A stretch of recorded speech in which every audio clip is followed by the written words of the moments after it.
que ce fameux Steamship Soudan, donc ce bateau à vapeur légendaire, et avec Francky bien sûr qui m'accompagne à la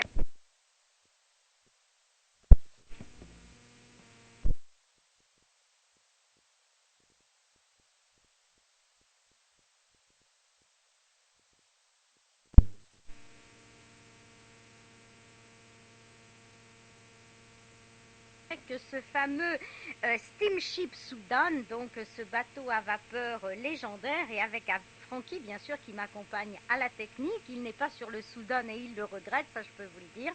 Et nous partons donc de Luxor à Assouan pour découvrir des sites majeurs de la Haute-Égypte, mais des sites que l'on ne va pas forcément voir systématiquement.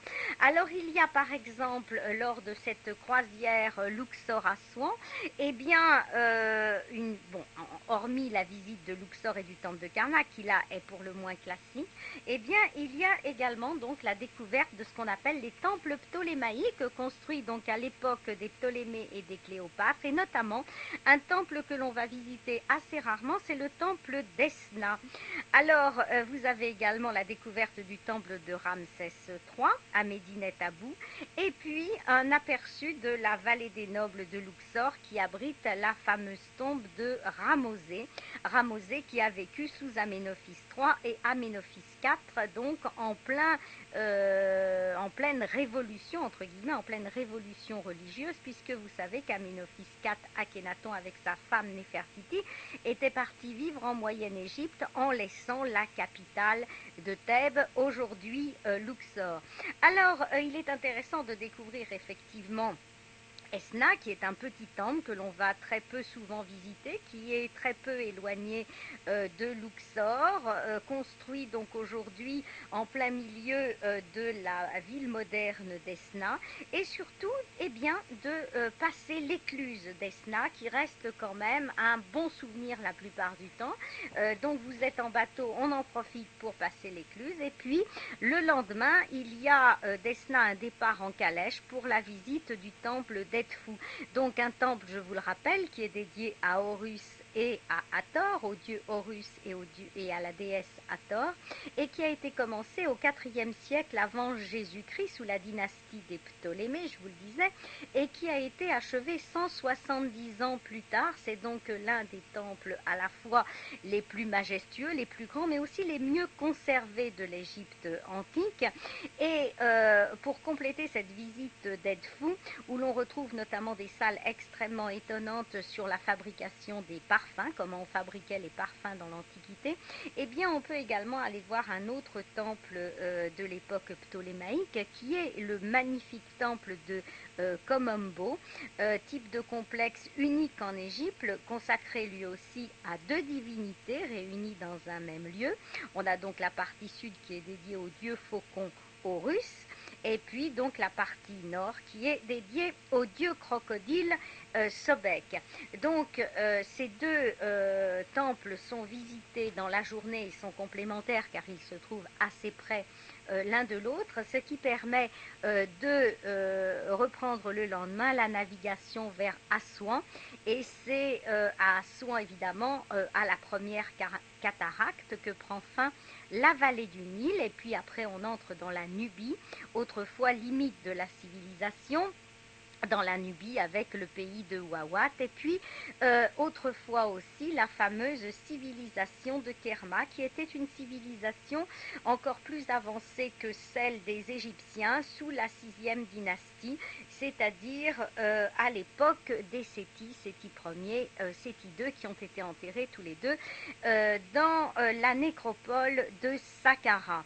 Et donc cette civilisation nubienne est particulièrement intéressante. Elle a bien évidemment influencé la région d'Assouan, si bien qu'à Assouan, on a l'impression d'être à la fois en Égypte, mais aussi en Nubie, dans un pays tout à fait authentique. On retrouve des champs cultivés qui bordent les boucles du fleuve. On retrouve bien sûr les fameux papyri. On retrouve beaucoup d'oiseaux, des hérons, des grues qui déjà peuplaient donc les berges sablonneuses à l'époque des pharaons.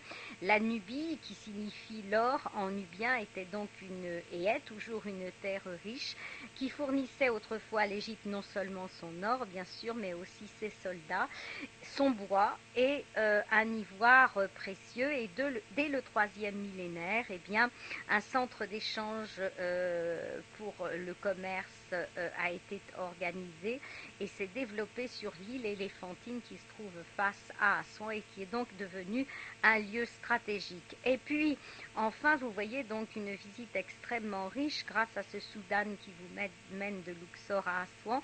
Eh bien, vous terminez avec une visite du temple de Philae, le domaine de la déesse Isis. Philae qui a été reconstruit sur une île pour lui éviter les inondations et qui malgré tout reste également comme Komombo et comme Edfou les temples les mieux conservés d'Égypte. Alors Isis, c'est bien sûr la mère universelle, c'est la magicienne, c'est celle qui règne sur la vie, c'est celle qui a permis à son mari Osiris de ressusciter après qu'il ait été tué et découpé en morceaux. Elle représente donc à la fois la résurrection et le temple de Philae qui lui est dédié, l'un des sanctuaires donc les plus importants d'Égypte et de Nubie. Ça a été le cas jusqu'en 550 après Jésus-Christ, lorsque l'empereur byzantin Justinien ordonna sa fermeture, mais il a été, comme je vous le disais, assez bien conservé.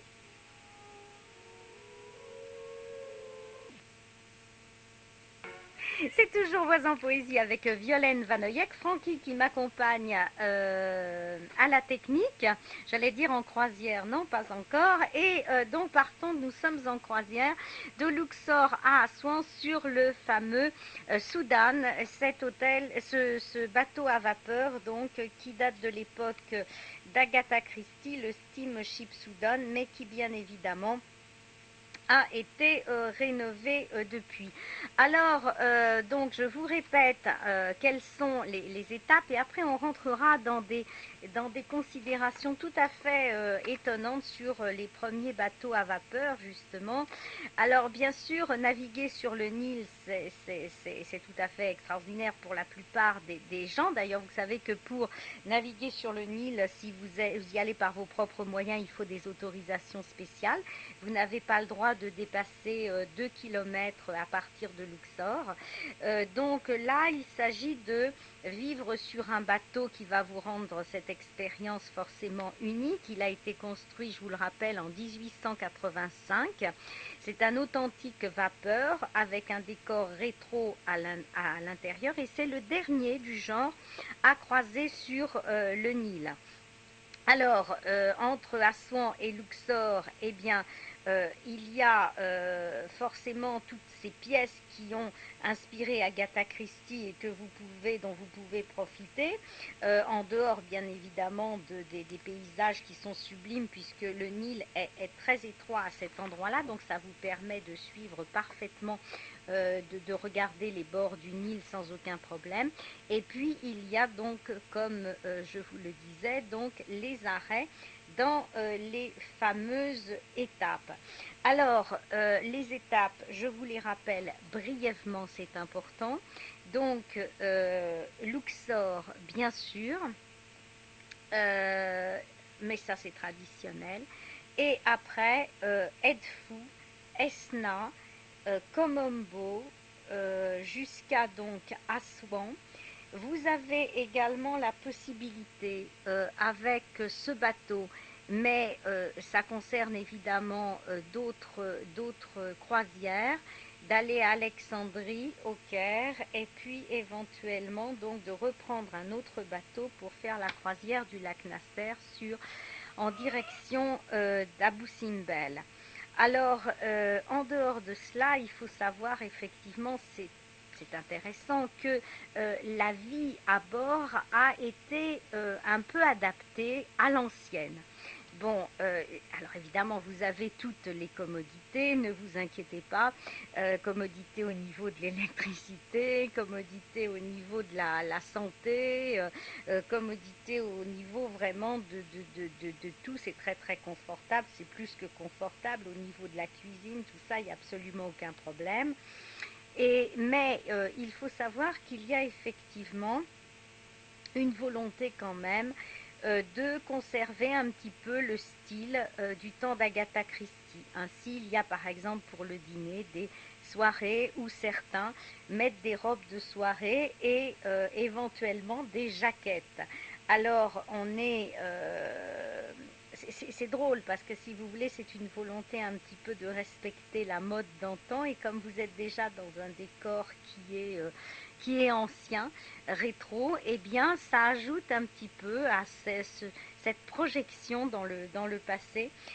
Donc ça n'a rien de convenu si vous voulez, hein. C'est pas très guindé, mais c'est plutôt une volonté comme ça de garder une tradition et de se replonger dans le passé. Alors maintenant, eh bien, cette fameuse épopée donc des bateaux à vapeur et surtout des bateaux de l'époque. On en avait déjà parlé très très brièvement, mais l'histoire des vapeurs sur le Nil eh bien, commence, je vous l'avais déjà dit, en 1798, puisque ce jour-là, 35 000 hommes de troupes débarquent à Aboukir. C'est la campagne d'Égypte qui commence et ce jour-là, l'Égypte n'est rien qu'une colonie lointaine de l'Empire ottoman qui est dirigée par un gouverneur soumis au pouvoir militaire des Mamelouks.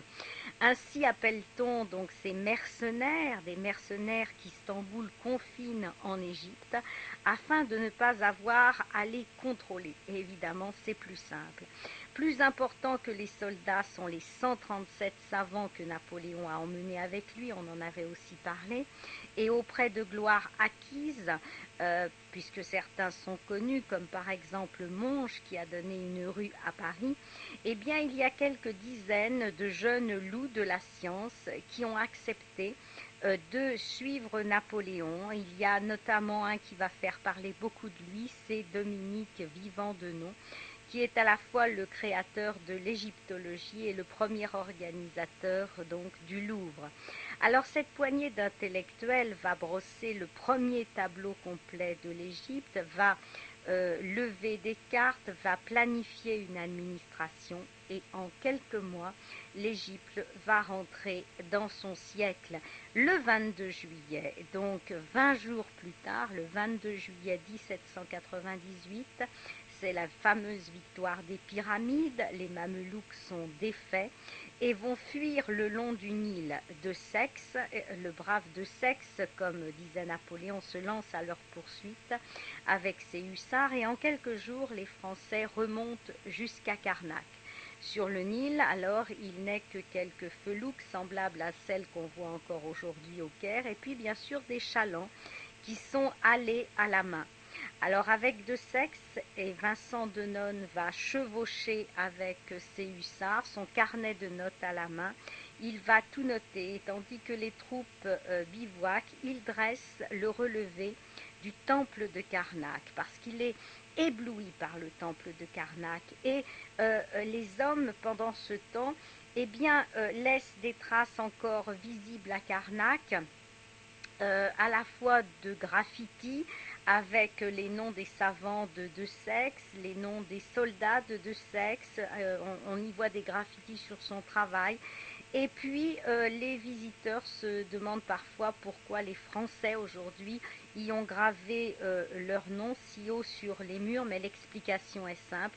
Karnak était alors en ruine et quand le temple a été restauré, les pierres tombées à terre eh bien, et qui ont été retrouvées, ont été remises à leur place originelle en haut des murs. Il ne faut pas imaginer que les hommes de deux sexes sont hissés si haut pour inscrire leur nom.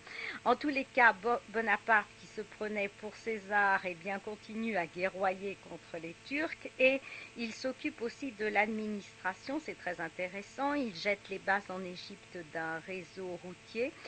Il fait étudier le Nil, il fait construire des moulins et des stations de pompage, ça c'est très important. Bien sûr, il planifie aussi l'agriculture pendant que ces savants travaillent, et pas seulement sur l'histoire, puisqu'on a Berthollet qui améliore aussi tout ce qui est peinture, il y a Monge qui fait de la topographie, il y a un marin grec qui s'appelle Nicolas Papasoglou, devenu très célèbre bien sûr, et qui est nommé pour diriger la police fluviale chargée d'assurer la sécurité sur le Nil. Donc quand Napoléon embarque pour la France, fin 1799, il laisse à Kléber de quoi passer donc de bons jours dans une colonie organisée, et il lui laisse surtout une kyrielle de jeunes ingénieurs bien décidés à appliquer à l'Égypte les principes des philosophes.